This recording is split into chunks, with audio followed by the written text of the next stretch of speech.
Welcome back to Ashok educational groups. ಪ್ರಥಮ PUC ರಾಜ್ಯಶಾಸ್ತ್ರ reduced syllabus. Reduced syllabus 2020-21 ಈ ಶೈಕ್ಷಣಿಕ ವರ್ಷಕ್ಕೆ 30% ಆಫ್ ದ ಸಿಲೆಬಸ್ನ ರೆಡ್ಯೂಸ್ ಮಾಡಿದ್ದಾರೆ. ಆಗದ ಕಾರಣ ಉಳಿಸಿಕೊಂಡಿರುವ ಮತ್ತು ತೆಗೆದಿರುವಂಥ ಪಠ್ಯಕ್ರಮವನ್ನು ನೋಡೋಣ.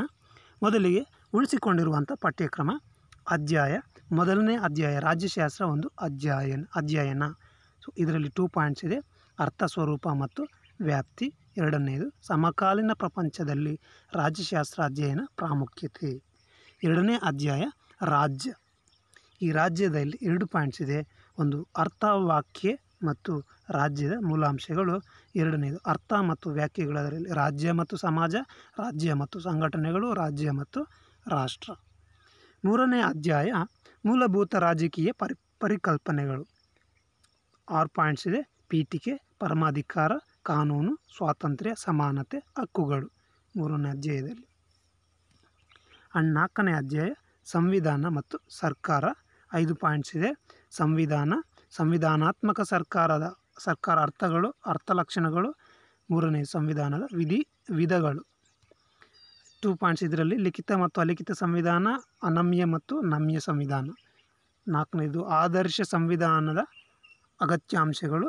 5ನೇ ಸರ್ಕಾರದ ವಿಧಗಳು, ಪ್ರಜಾಸತ್ತಾತ್ಮಕ ಮತ್ತು ನಿರಂಕುಶತ್ವ ಸರ್ಕಾರಗಳು, ಸಂಸದೀಯ ಮತ್ತು ನಿರಂಕುಶತ್ವ ಸರ್ಕಾರಗಳು, ಏಕಾತ್ಮಕ ಮತ್ತು ಸಂಯುಕ್ತ ಸರ್ಕಾರಗಳು. 5ನೇ ಅಧ್ಯಾಯ ಭಾರತ ಸಂವಿಧಾನ. ಇದರಲ್ಲಿ 5 ಪಾಯಿಂಟ್ಸ್ ಇದೆ. ಸಂವಿಧಾನ ರಚನಾ ಸಮಿತಿ, ಕರಡು ಸಮಿತಿ, ಭಾರತ ಸಂವಿಧಾನದ ಅರ್ಥಪೂರ್ವ ಪೀಠಿಕೆ, ಭಾರತ ಸಂವಿಧಾನದ ಮೂಲ ತತ್ವಗಳು, ಭಾರತದ ಪೌರರ ಮೂಲಭೂತ ಹಕ್ಕುಗಳು, ಕರ್ತವ್ಯಗಳು ಮತ್ತು RTI. 6ನೇ ಅಧ್ಯಾಯ ಶಾಸಕಾಂಗ. ಅದರಲ್ಲಿ 2 ಪಾಯಿಂಟ್ಸ್. ಅರ್ಥ ಮತ್ತು ಮಹತ್ವ. ಭಾರತದಲ್ಲಿ ಶಾಸಕಾಂಗ, ಕೇಂದ್ರ ಶಾಸಕಾಂಗ, ರಾಜ್ಯ ಶಾಸಕಾಂಗ, ಶಾಸನ ರಚನಾ ವಿಧಾನ. ಕಾರ್ಯಾಂಗದಲ್ಲಿ 3 ಪಾಯಿಂಟ್ಸ್ ಇದೆ. ಅರ್ಥ ಮತ್ತು ಮಹತ್ವ. ಭಾರತದಲ್ಲಿ ಕಾರ್ಯಾಂಗ ರಾಷ್ಟ್ರಪತಿ, ಉಪರಾಷ್ಟ್ರಪತಿ, ಪ್ರಧಾನಮಂತ್ರಿ ಮತ್ತು ಮಂತ್ರಿಮಂಡಲ ಅಧಿಕಾರ ಮತ್ತು ಕಾರ್ಯಗಳು. ಮೂರನೇದು ರಾಜ್ಯ ಕಾರ್ಯಾಂಗ, ರಾಜ್ಯಪಾಲರು, ಮುಖ್ಯಮಂತ್ರಿ,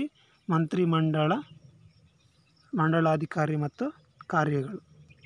ಮತ್ತು 8ನೇ ಅಧ್ಯಾಯ ನ್ಯಾಯಾಂಗದಲ್ಲಿ 3 ಪಾಯಿಂಟ್ಸ್ ಇದೆ. ಅರ್ಥ ಮತ್ತು ಮಹತ್ವ. ಭಾರತದಲ್ಲಿ ನ್ಯಾಯಾಂಗ ಸರ್ವೋಚ್ಚ ನ್ಯಾಯಾಲಯ, ರಾಜ್ಯ ಶ್ರೇಷ್ಠ ನ್ಯಾಯಾಲಯ. ಮೂರನೇದು ಅಧೀನ ನ್ಯಾಯಾಲಯಗಳು, ಜಿಲ್ಲಾ ನ್ಯಾಯಾಲಯಗಳು, ಸಿವಿಲ್ ಮತ್ತು ಸೆಷನ್ಸ್ ನ್ಯಾಯಾಲಯಗಳು, ಕಂದಾಯ ನ್ಯಾಯಾಲಯಗಳು, ಗ್ರಾಹಕ ನ್ಯಾಯಾಲಯಗಳು, ಕೌಟುಂಬಿಕ ನ್ಯಾಯಾಲಯಗಳು, ಲೋಕ್ ಅದಾಲತ್. ಇಷ್ಟು ಉಳಿಸಿಕೊಂಡಿರುವಂಥ ಸಿಲೆಬಸ್. ರಿಟೈನ್ಡ್. ಉಳಿಸಿಕೊಳ್ಳಲಾಗಿದೆ. ಎಕ್ಸಾಮ್ ಬರುತ್ತೆ. ನಾವು ವಿಷಯ ಡಿಲೀಟೆಡ್ ಪೋರ್ಷನ್ಸ್. ತೆಗೆದುಹಾಕಿರುವಂಥ ಪಠ್ಯಕ್ರಮ ಎಕ್ಸಾಮ್ ಬರೋದಿಲ್ಲ. 8ನೇ ಅಧ್ಯಾಯ ನ್ಯಾಯಾಂಗದಲ್ಲಿ 2 ಪಾಯಿಂಟ್ಸ್ ತೆಗೆಯಲಾಗಿದೆ. ಸಾರ್ವಜನಿಕ ಹಿತಾಸಕ್ತಿ ವ್ಯಾಖ್ಯೆ ಮತ್ತು ಭಾರತ ನ್ಯಾಯಾಂಗ ಸ್ವಾತಂತ್ರ್ಯ. 8ನೇ ಅಧ್ಯಾಯದಲ್ಲಿ 2 ಪಾಯಿಂಟ್ಸ್ ತೆಗೆಯಲಾಗಿದೆ.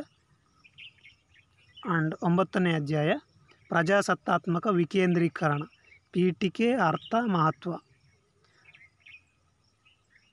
73 ಮತ್ತು 74ನೇ ಸಂವಿಧಾನಾತ್ಮಕ ತಿದ್ದುಪಡಿಗಳು. 73, 74ನೇ ಆರ್ಟಿಕಲ್ಸ್. ಆ್ಯಂಡ್ ಪಂಚಾಯತ್ ರಾಜ್ ವ್ಯವಸ್ಥೆ, ಗ್ರಾಮೀಣ ಸ್ಥಳೀಯ ಸರ್ಕಾರಗಳು, ನಗರ ಸ್ಥಳೀಯ ಸರ್ಕಾರಗಳು. ಇಷ್ಟು ತೆಗೆದಿರುವಂಥ ಪಠ್ಯಕ್ರಮ. ರಾಜ್ಯಶಾಸ್ತ್ರದಲ್ಲಿ ತೆಗೆದಿರುವಂಥ ಪಠ್ಯಕ್ರಮ ಇವು ಎಕ್ಸಾಮ್ಗೆ ಬರೋದಿಲ್ಲ. ಈಗ ಸಮಾಜಶಾಸ್ತ್ರವನ್ನು ನೋಡೋಣ. ಪ್ರಥಮ PUC ಸಮಾಜಶಾಸ್ತ್ರ ರೆಡ್ಯೂಸ್ಡ್ ಸಿಲೆಬಸ್. ಉಳಿಸಿಕೊಂಡಿರುವ retained and deleted portions. Deleted portions would not come for the exam. Now we shall see retained one.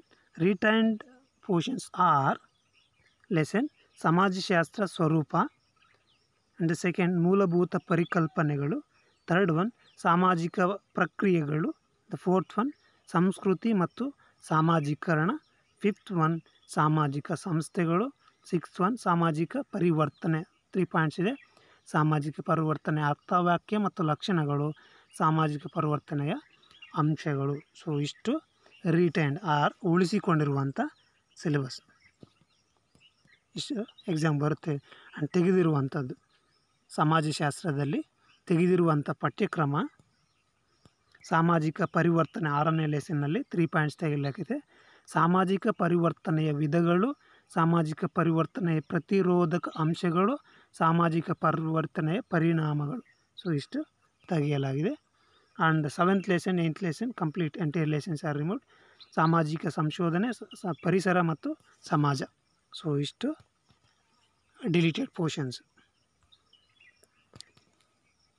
ಇಷ್ಟು ಸಮಾಜಶಾಸ್ತ್ರಕ್ಕೆ ಸಂಬಂಧಪಟ್ಟಂತೆ. Thank you for watching and don't forget to subscribe this channel.